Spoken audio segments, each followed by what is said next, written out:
Hallo liebe Leute, ich grüße euch herzlich. Ihr seht mich im Messgewand dastanden.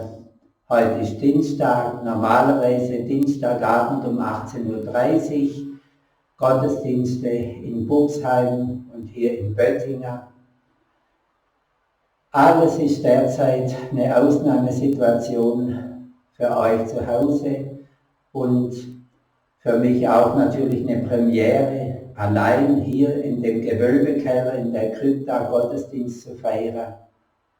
Ich täte euch jetzt liebend gern vor euch sehen, aber bekanntlich sieht man ja auch mit dem Herzen besonders gut.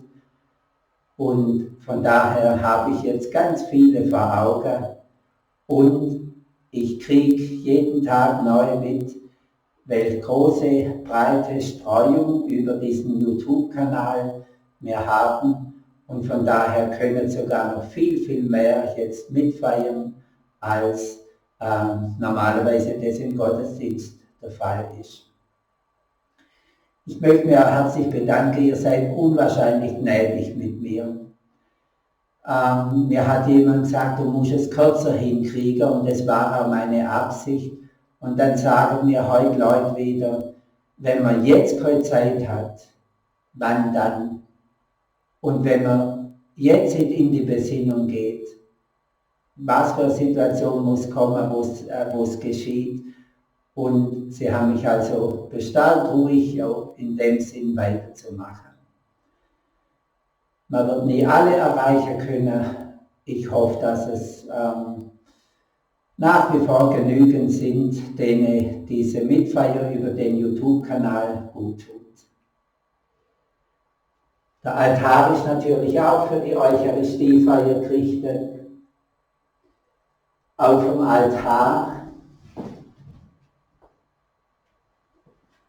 da liegt dieses Kreuz, das mir mal jemand geschenkt hat. Das ist ein Nährstupferle-Kreuz.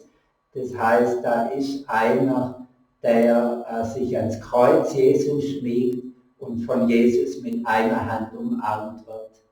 Ein Nährschmiegerle-Kreuz. Und natürlich brennen auch wieder unsere Kerzen für unsere einzelnen Kirchengemeinden und auf dem Altar die eine größere Kerze für die ganze Welt.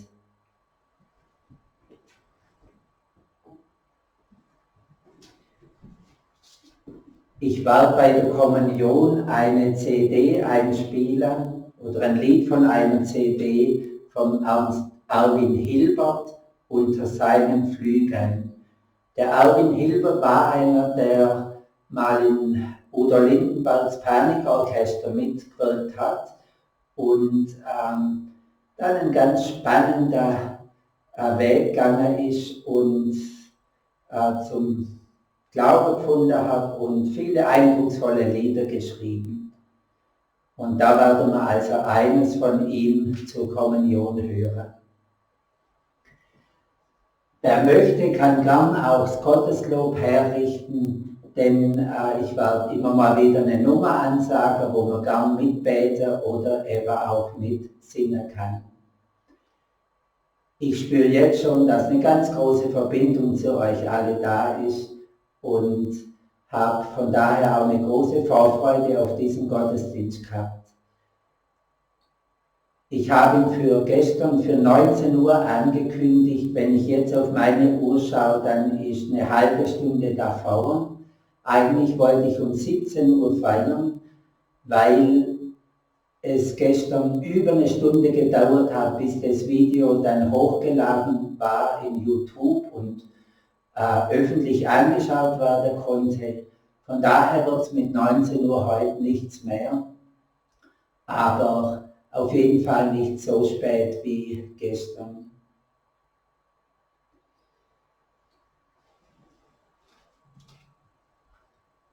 Und jetzt dürfen wir uns sammeln. An der Wand ist das Kreuz angebracht. Wir feiern das Mahl Jesu, Tod und Auferstehung Jesu.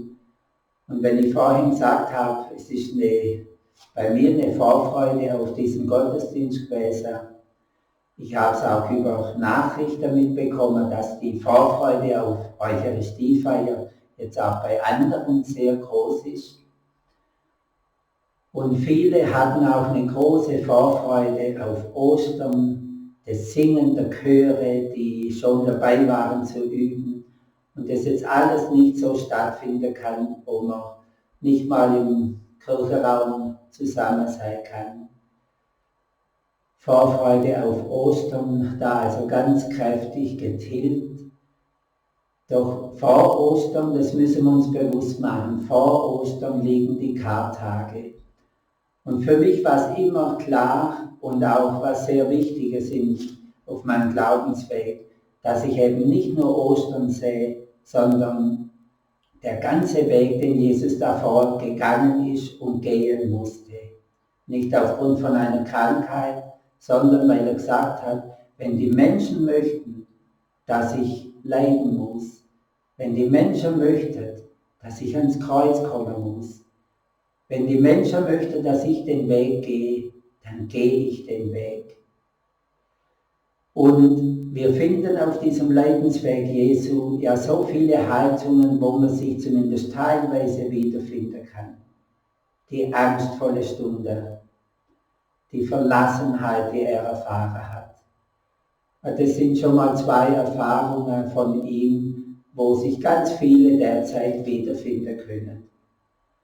Machen wir uns das bewusst, wenn wir jetzt das Kreuzzeichen setzen und miteinander Eucharistiefeier. Im Namen des Vaters und des Sohnes und des Heiligen Geistes. Amen. Der Herr sei mit euch. Und jetzt dürft ihr sagen daheim und mit deinem Geiste, denn auch ich brauche ihn.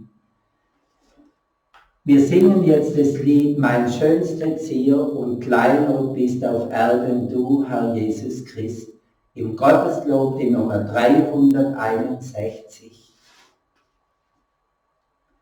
361. Mein schönster Zier und Kleinod bist auf Erden du, Herr Jesu Christ, dich will ich lassen walten und alle Zeit in Lieb und Leid in meinem Herzen halten. Dein Lieb und Treu vor allem geht, kein Ding auf Erden so fest besteht, das muss ich frei bekennen. Drum soll nicht Tod, nicht Angst, nicht Not, von deiner Lieb mich trennen.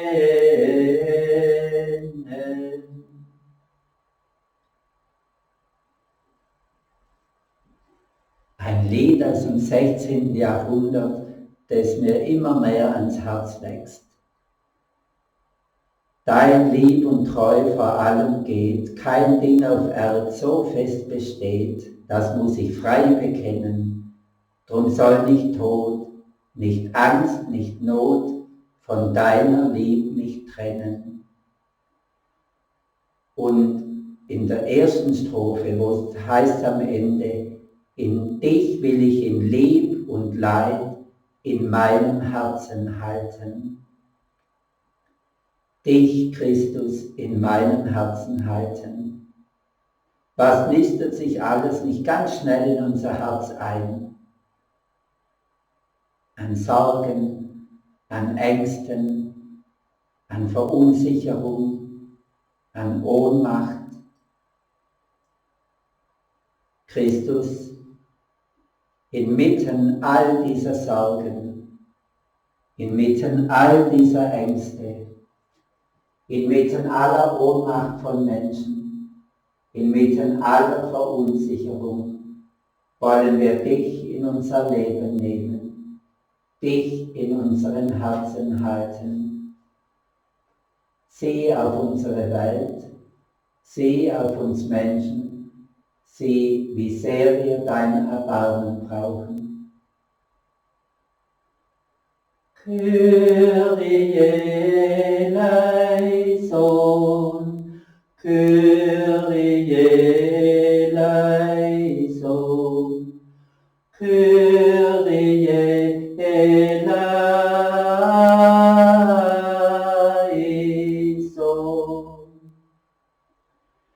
Christe eleison, Christe eleison, Christe eleison,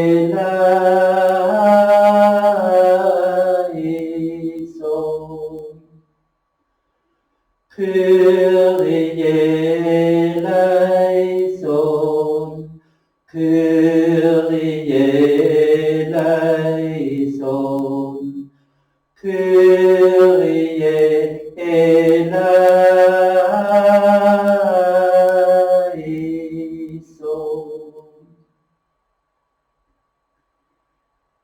Herr, nimm unsere Welt und uns selber hinein in dein Erbarmen. Vergib, wo wir Menschen der Vergebung bedürfen. Lass Sünde und Schuld nach. Stärke uns in allem Guten. Stärke uns für unser Leben und führe uns den Weg, der hinführt zu dir und zum ewigen Leben. Amen.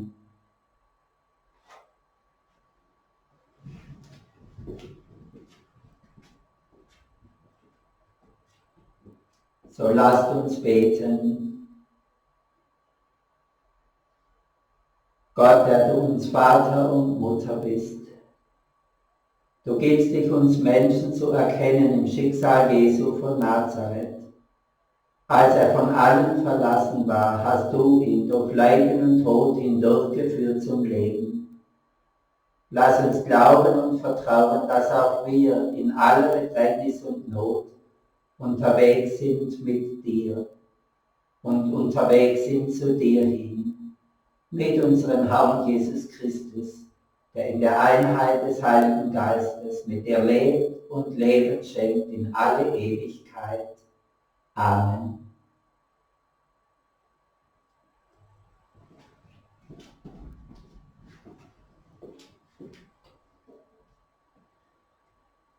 Dann hören wir die Lesung vom heutigen Tag. Sie ist aus dem Alten Testament, aus dem Buch Numeri.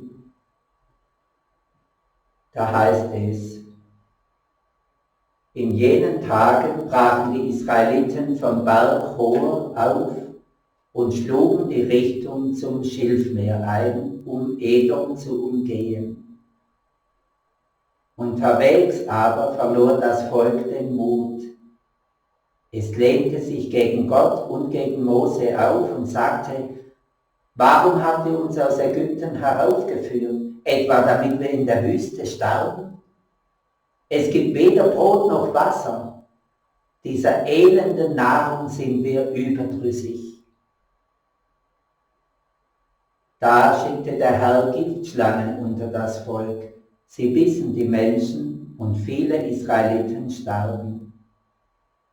Die Leute kamen zu Mose und sagten: Wir haben gesündigt, denn wir haben uns gegen den Herrn und gegen dich aufgelehnt. Bete zum Herrn, dass er uns von den Schlangen befreit. Da betete Mose für das Volk. Das stellvertretende Gebet. Der Herr antwortete Mose: Mach dir eine Schlange und häng sie an einer Fahnenstange auf. Jeder, der gebissen wird, wird am Leben bleiben, wenn er sie ansieht. Mose machte also eine Schlange aus Kupfer und hängte sie an einer Fahnenstange auf. Wenn nun jemand von einer Schlange gebissen wurde und zu der Kupferschlange aufblickte, blieb er am Leben. Soweit diese Bibelstelle aus dem Buch Numeri. Da fällt mir immer ein Satz auf: gleich einer der ersten Sätze. Unterwegs aber verlor das Volk den Mut. Sie sind mit Gott unterwegs oder er hat sie aus der Gefangenschaft herausgeführt. Und da waren Menschen wichtig, der Mose beispielsweise, nicht nur er, aber der Mose ganz wesentlich. Und trotzdem kann es passieren, dass es heißt, unterwegs verlor das Volk den Mut. Mir tun solche Stellen immer gut, weil es zeigt, ja, man darf ab und zu auch den Mut verlieren. Wichtig ist nur, dass es dann wieder welche gibt, die für einen eintreten und die einen Mut zusprechen. Was wir in der Lesung aufmalten, ist, dass es dann ganz schnell zu einer Auseinandersetzung mit Gott geht. Und dass es das Murren gibt und das Klagen und die Unzufriedenheit und wer alles schuld ist an dieser Situation. Und damals war es noch so, dass dann alles, was an Ungutem kam, war schnell als Strafe Gottes für die Sünden der Menschen gesehen wurde. Und ich habe von Freikirchen gehört, aber auch so immer wieder die Frage, das, was wir jetzt gerade erleben, ist das auch eine Strafe Gottes? Es ist ganz gewiss keine Strafe Gottes, das haben genügend Bischöfe mittlerweile auch schon gesagt, wenn das Bischofswort vielleicht mehr zählt als das Wort von einem Pfarrer oder von anderen Gläubigen. Gott ist keiner, der jetzt gleich mit Strafen kommt, aber es ist eine Situation, wo er schon hofft, dass die Menschen zur Besinnung kommen. Und dass sie Chancen ergreifen, die in jeder Krise eben auch stecken. Interessant ist ja auch das Bild der Schlangen. Einerseits steht die Schlange ja für das Verderben, ganz am Anfang der Bibel, die Vergiftung der Gottesbeziehung, der Keil, der da zwischen Mensch und Gott getrieben wird, wo plötzlich das Vertrauen ganz schnell angekratzt ist. Also die Schlange einerseits für das Verderben, die Vergiftung der Gottesbeziehung und andererseits gilt sie im vorderen Orient ja als Symbol des Lebens. Sie ist zum Symbol der Ärzte geworden, denken wir an den Äskulapstab. Und dann heißt es, wie wichtig es dann sein wird, das Aufblicken auf die zur kupfernen Schlange. Da denken wir natürlich sehr schnell an das Aufblicken zum Kreuz, das Aufblicken zum Gekreuzigten. Also gibt es diese Verbindung zwischen Altem Testament und Neuem Testament. Und wie dieses Aufblicken zur kupfernen Schlange zu verstehen ist, das wird im Buch der Weisheit deutlich. Da heißt es nämlich, wer sich dorthin wandte, wurde nicht durch das gerettet, was er anschaute, sondern durch dich, Gott, den Retter aller. Im Neuen Testament, wie erwähnt, ist es dann Christus am Kreuz, zu dem wir aufschauen und der uns zum Retter wird.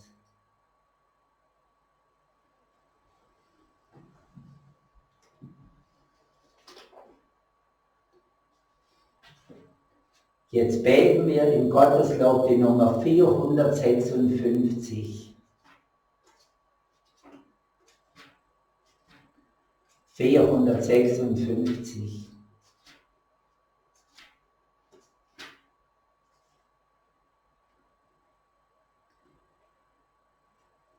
Herr, du bist mein Leben, Herr, du bist mein Weg, du bist meine Wahrheit, die mich leben lässt. Du rufst mich beim Namen, sprichst zu mir dein Wort, und ich gehe deinen Weg, du Herr gibst mir den Sinn.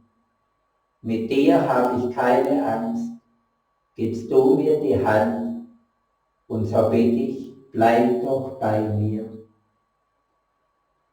Jesus, unser Bruder, du bist unser Herr, ewig wie der Vater, doch auch Mensch wie wir. Dein Weg führte durch den Tod in ein neues Leben.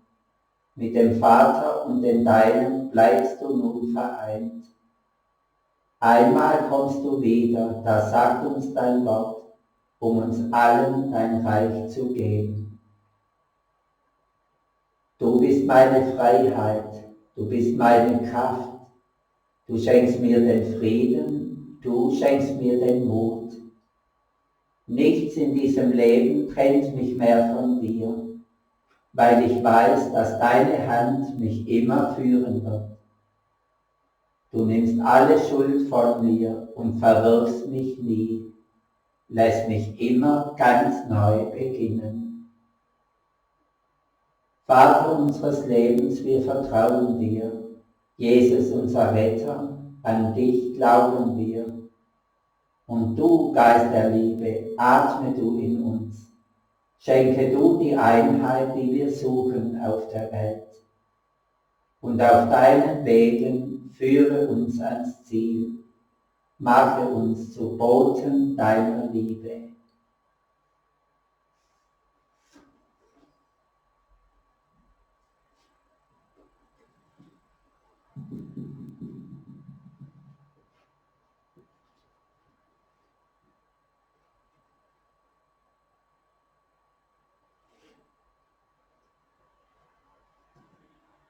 Herr, gib uns Mut zum Hören auf das, was du uns sagst.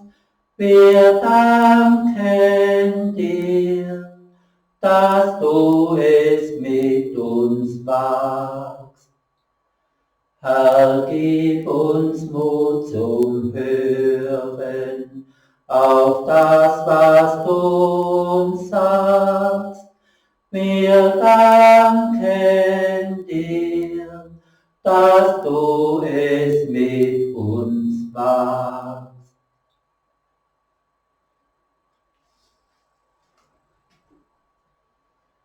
Der Herr sei mit euch. Wir hören aus dem heiligen Evangelium nach Johannes. Herr, gib, dass wir dein Wort verstehen, den Mut haben, davon zu reden und es im Herzen bewahren und lieben. In jener Zeit sprach Jesus zu den Pharisäern: Ich gehe fort und ihr werdet mich suchen und ihr werdet in eurer Sünde sterben. Wohin ich gehe, dorthin könnt ihr nicht gelangen. Da sagten die Juden: Will er sich etwa umbringen? Warum sagt er sonst, wohin ich gehe, dorthin könnt ihr nicht gelangen? Er sagte zu ihnen: Ihr stammt von unten, ich stamme von oben. Ihr seid aus dieser Welt, ich bin nicht aus dieser Welt. Ich habe euch gesagt, ihr werdet in euren Sünden sterben. Denn wenn ihr nicht glaubt, dass ich es bin, werdet ihr in euren Sünden sterben. Da fragten sie ihn: Wer bist du denn? Jesus antwortete: Warum rede ich überhaupt noch mit euch? Ich hätte noch viel über euch zu sagen und viel zu richten. Aber er, der mich gesandt hat, bürgt für die Wahrheit. Und was ich von ihm gehört habe, das sage ich der Welt. Sie verstanden nicht, dass er damit den Vater meinte. Da sagte Jesus zu ihnen: Wenn ihr den Menschensohn erhöht habt, dann werdet ihr erkennen, dass ich es bin. Ihr werdet erkennen, dass ich nichts im eigenen Namen tue, sondern nur das sage, was mich der Vater gelehrt hat. Und er, der mich gesandt hat, ist bei mir. Er hat mich nicht allein gelassen, weil ich immer das tue, was ihm gefällt. Als Jesus das sagte, kamen viele zum Glauben an ihn. Das ist heute die frohe Botschaft Jesu Christi, gerichtet an uns. Lob sei dir, Christus.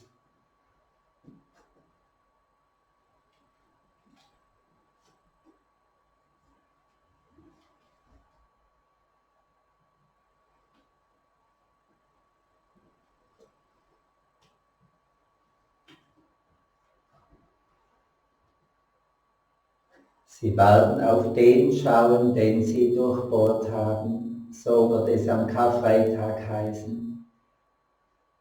Wir rufen Christus an und schlagen da, wenn wir möchten, auf die Nummer 560. Die Nummer 560. Und sind Sie mir nicht böse, wenn ich Ihnen jetzt der Rücken zustrecke, aber ich möchte jetzt zum Kreuz hinschauen.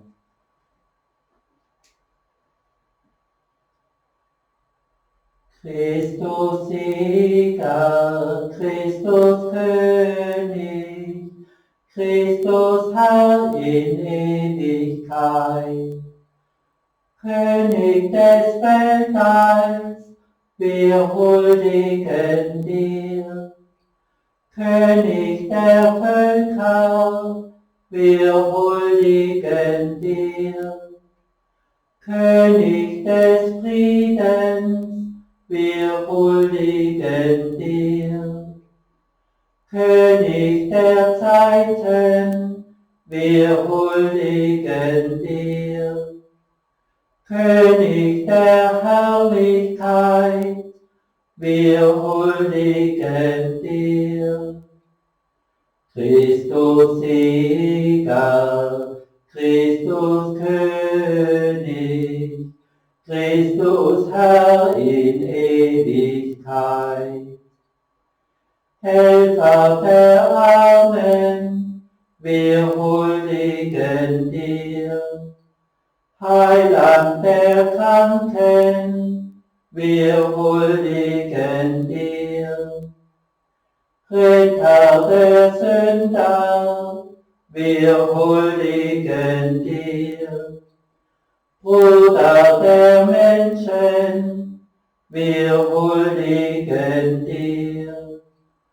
Hoffnung der Erde, wir huldigen dir. Christus Sieger, Christus König, Christus Herr in Ewigkeit.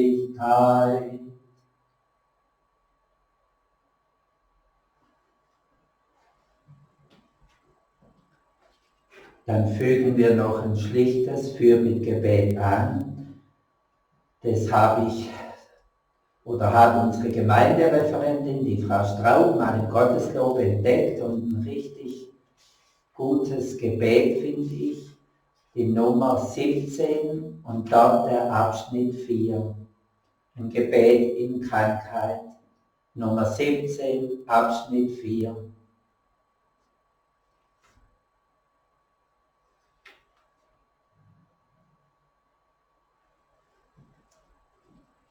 Herr Jesus Christus, du hast deine Liebe und Barmherzigkeit den Kranken und Schwachen gezeigt. In deiner Nähe konnten sie atmen und neue Hoffnung schöpfen. Durch dich haben sie Heilung, Frieden und Versöhnung gefunden. Herr, wir bitten dich, sei auch hier bei uns. Lass uns deine segnende Hand spüren und schenke uns dein Heil. Gib uns Geduld und Kraft, diese Zeit zu bestehen. Gib diese Geduld und Kraft uns und allen Menschen dieser Welt. Lass uns nicht verzagen. Hilf uns, die Zeit zu nützen für gute Worte und Gesten der Liebe. Öffne unsere Augen und unser Herz für deine Wunder. So segne und bewahre uns der Herr, unser Gott, durch seinen Sohn Jesus Christus, in der Kraft des Heiligen Geistes. Amen.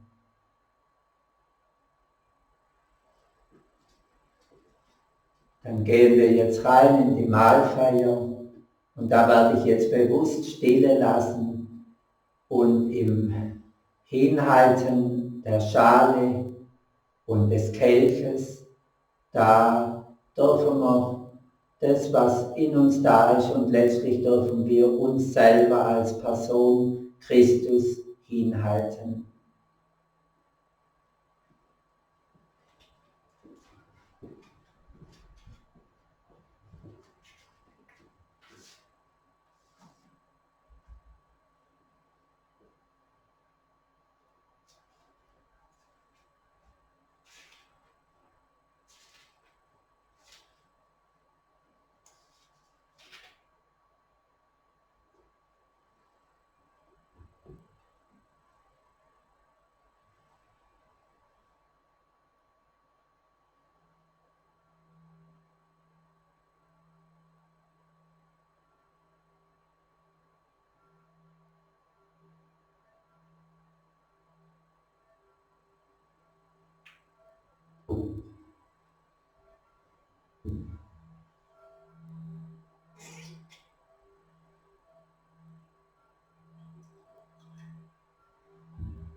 Wir bringen das Brot, wir bringen das Brot, wir bringen den Wein, wir bringen den Wein, wir bringen uns selber, wir sind dein. Wir bringen uns selber, wir sind dein. Gott, unser Vater, da wir das Mahl unseres Herrn bereiten, lass uns begreifen, was die Speise seines Lebens war, deinen Willen zu tun. Gib uns den Mut, ihm nachzufolgen, auf dass auch uns aus der Hingabe an dich die Kraft zum Leben komme. So bitten wir durch ihn, Christus, unseren Herrn. Amen. Zum Sanctus werde ich das Lied Nummer 106 singen. Nummer 106.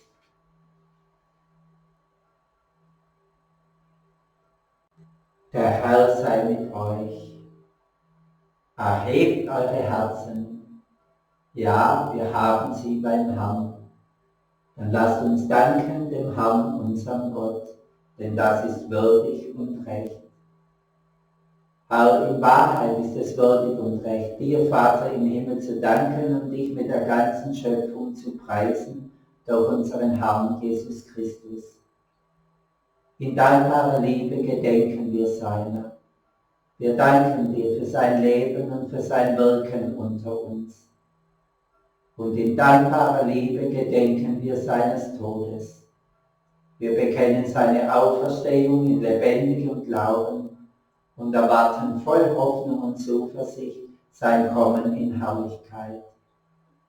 Darum preisen wir jetzt und in Ewigkeit dein Erbarmen. Wir singen mit den Chören der Engel das Lob deiner Herrlichkeit.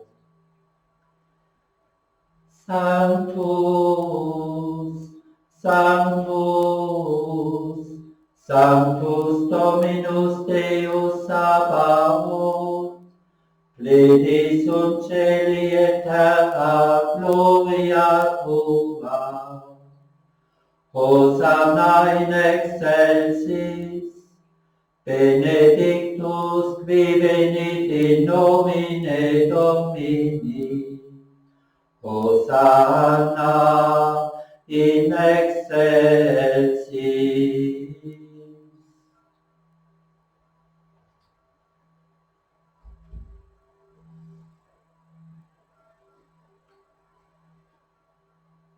Heiliger Gott, verbunden untereinander und verbunden mit vielen Menschen weltweit, sind wir vor dir und bitten dich.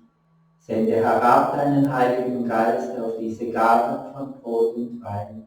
Wanke sie, damit uns in ihnen begegnet, er, Jesus Christus, dein Sohn, unser Herr.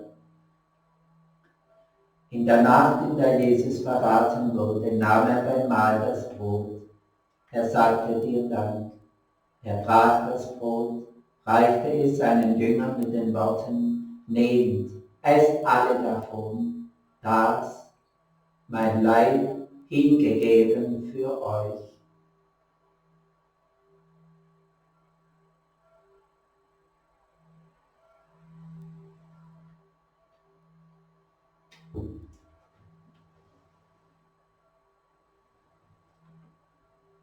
Nach dem Mahl nahm Jesus den Kelch.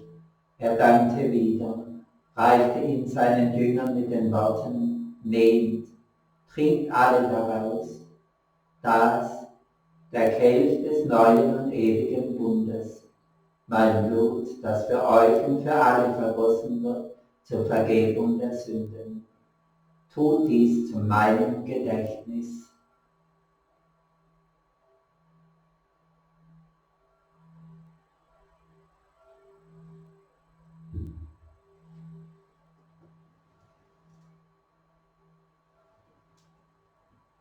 In diesen Gaben das Geheimnis unseres Glaubens. Deinen Tod, o Herr, verkünden wir und deine Auferstehung preisen wir, bis du kommst in Herrlichkeit. Gott, barmherziger Vater, wir feiern das Gedächtnis des Todes und der Auferstehung deines Sohnes und wir bringen dir mit Vertrauen das Brot des Lebens und den Kelch des Heiles dar. Wir danken dir, dass du um uns weißt.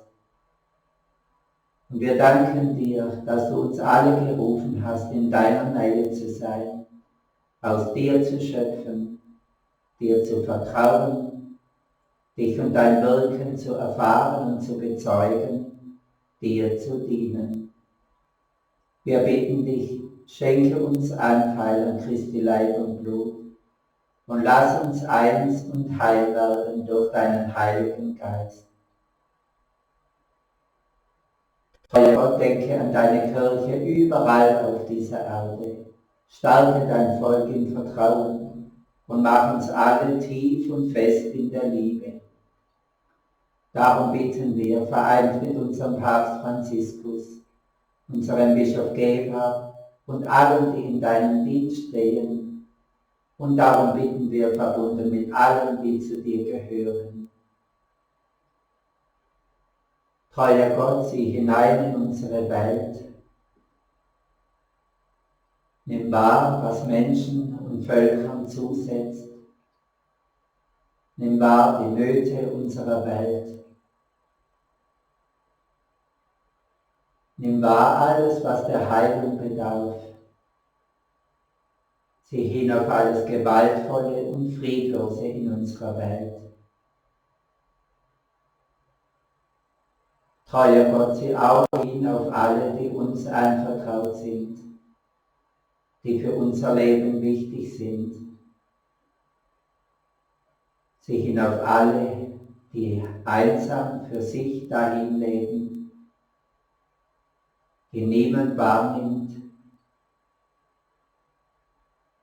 Sei nahe allen Kranken. Und treuer Gott, sieh, da ist ein jeder von uns mit seinem eigenen Leben.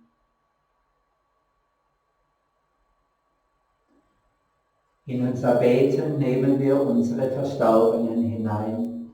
Sieh hin auf unsere verstorbenen Angehörigen.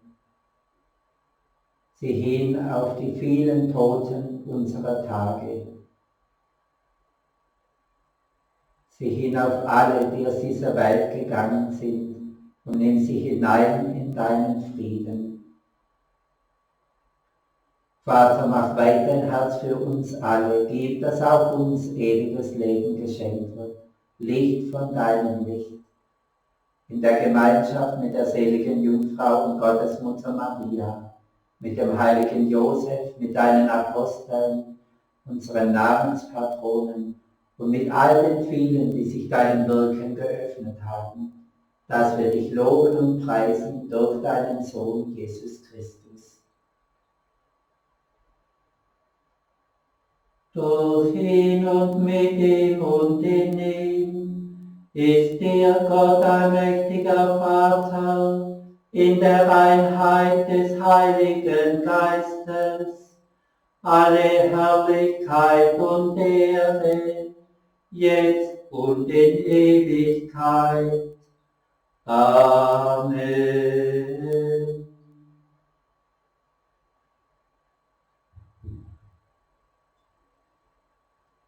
Dann beten wir jetzt gemeinsam weiter und das empfinde ich wirklich auch so, dass es jetzt unser gemeinsames Gebet ist. verbunden untereinander und verbunden mit vielen Menschen weltweit.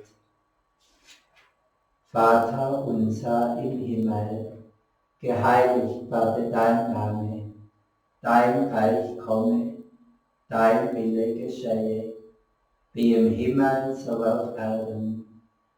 Unser tägliches Brot gib uns heute und vergib uns unsere Schuld, wie auch wir vergeben unseren Schuldigern. Und führe uns nicht in Versuchung, sondern erlöse uns von dem Bösen. Denn dein ist das Reich und die Kraft und die Herrlichkeit in Ewigkeit. Amen. Es sei der Friede Jesu jetzt und alle Zeit mit euch. Shalom.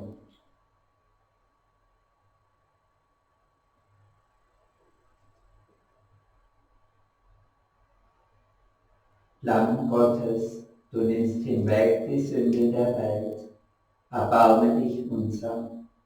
Lamm Gottes, du nimmst hinweg die Sünde der Welt, erbarme dich unser. Lamm Gottes, du nimmst hinweg die Sünde der Welt, gib uns deinen Frieden.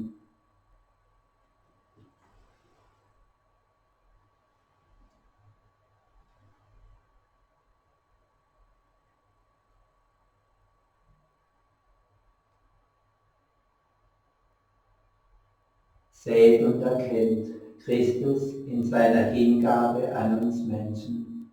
Er, das Lamm Gottes, das hinwegnimmt die Sünde der Welt.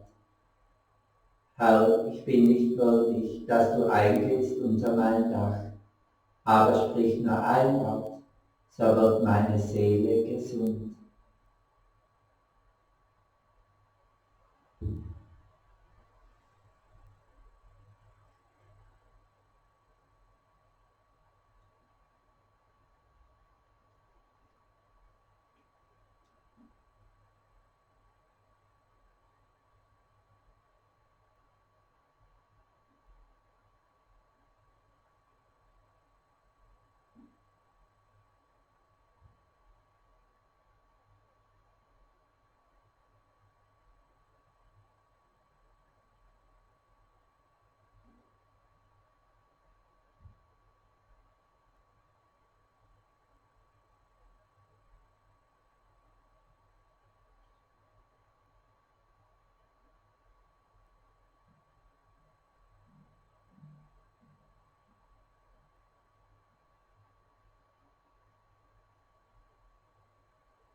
Christus, du in uns, mit deiner Kraft, deiner Nähe, deiner Ruhe, deinem Frieden.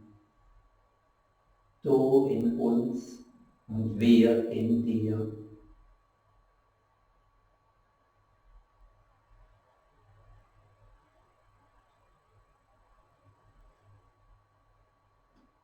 Wie gern hätte ich Ihnen jetzt die Kommunion gereicht, euch alle. Und zugleich habe ich die Überzeugung, dass der liebe Gott den Weg zu einem jeden findet, weil er jeden aufsucht, der mit einem offenen Herzen da ist. Wir hören jetzt das vorhin erwähnte Lied, er ist nah.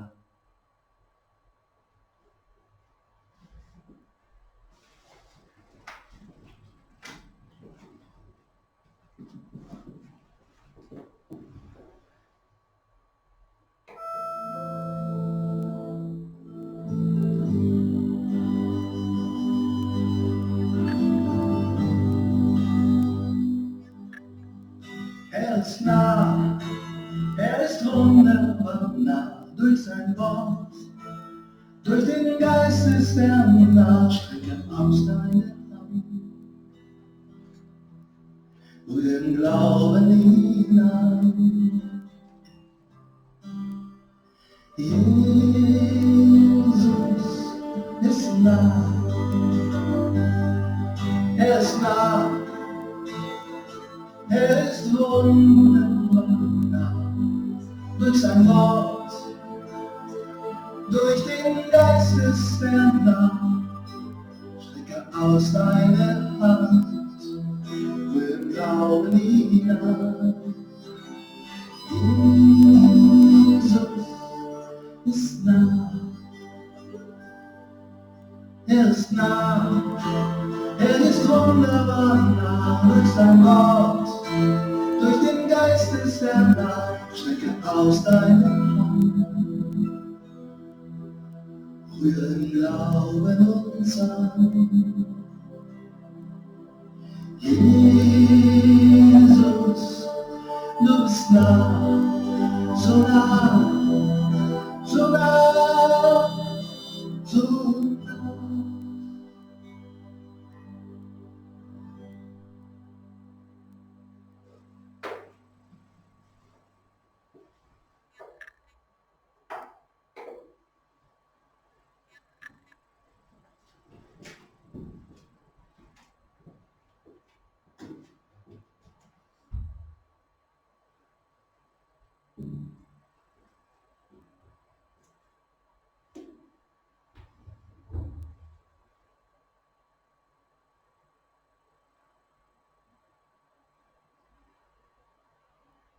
Treuer Gott, segne dein Volk. Es erwartet voll Sehnsucht dein Erbarmen und deine Hilfe. Befreie es von allem Bösen und mache dein Volk stark unter deinem Schutz.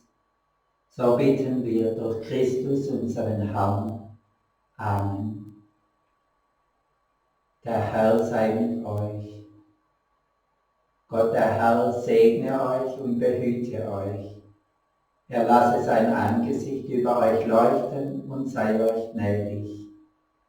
Er wende euch sein Antlitz zu, halte seine Hand über euch, schenke euch sein Heil für Leib und Seele, seine Kraft, seine Nähe, seinen Frieden.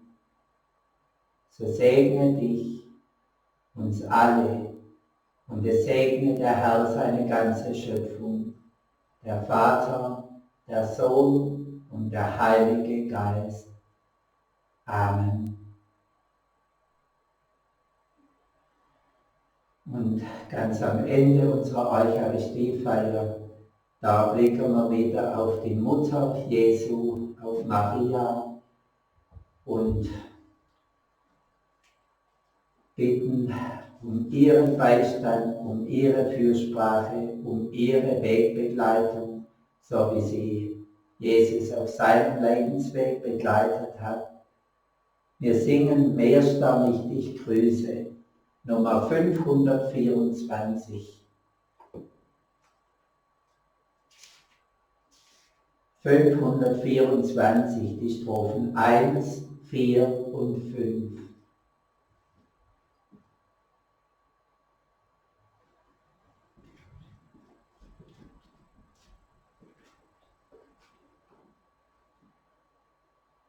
Mehrster ich dich grüße, o Maria, hilf, Gottes Mutter Süße, o Maria, hilf, Maria, hilf uns allen, aus unserer tiefen Not. Quelle aller Freuden, o Maria, hilf, Trösterin in Leiden, o Maria, hilf, Maria, hilf uns allen, aus unserer tiefen Not. Dich als Mutter zeige, o Maria, hilf, gnädig uns zu neige, O Maria, hilf. Maria, hilf uns allen aus unserer tiefen Not.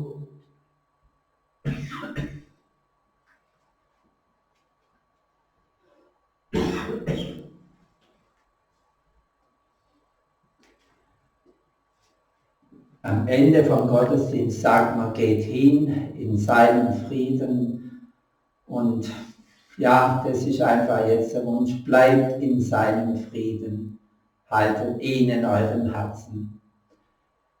Ich wünsche noch eine gute Nacht, eine angstfreie, erholsame Nacht. Und ich habe eigentlich um 19 Uhr wollen, dass man das live sieht. Das ist hier unten in der Krypta leider nicht möglich. Und ich war darauf eingestellt, dass ich um 17 Uhr den Gottesdienst feiere und den dann aufnehme, dass er um 19 Uhr hochgeladen ist.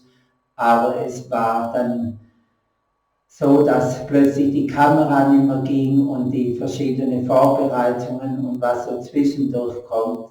Und so ist es jetzt eben wieder eine andere Zeit. Aber ihr seid ja sowas von geduldig und verständnisvoll. Ich mag euch sehr. Macht's gut, behüt euch Gott. Ade.